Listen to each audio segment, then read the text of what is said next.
अस्सलाम वालेकुम नाज़रीन, फटाफट तैयार होने वाली रेसिपी तवा चिकन मुतारफ करवाएंगे।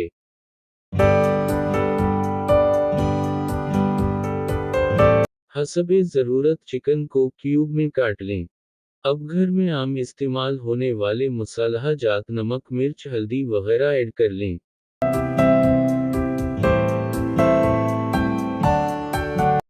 तवे पर घी या ऑयल डालकर चिकन को फ्राई कर लें।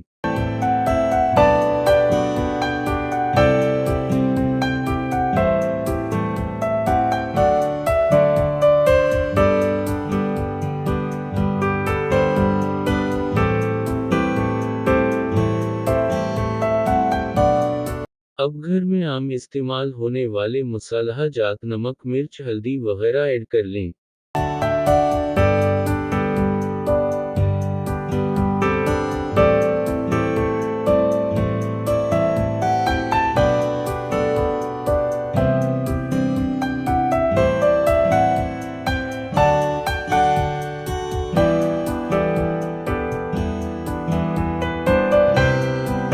चिकन को 2-3 मिनट के लिए दम लगा दें।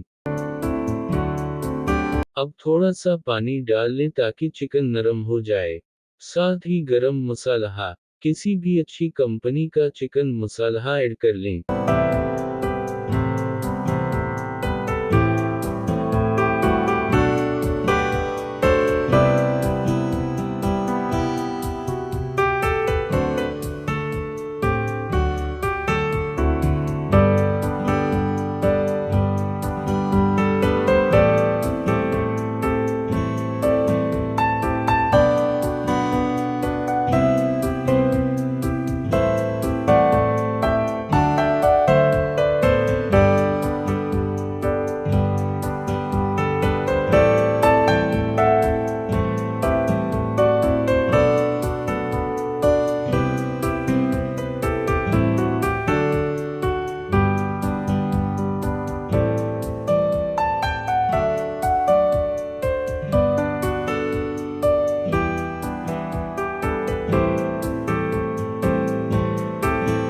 फटाफट चिकन तवा तैयार है।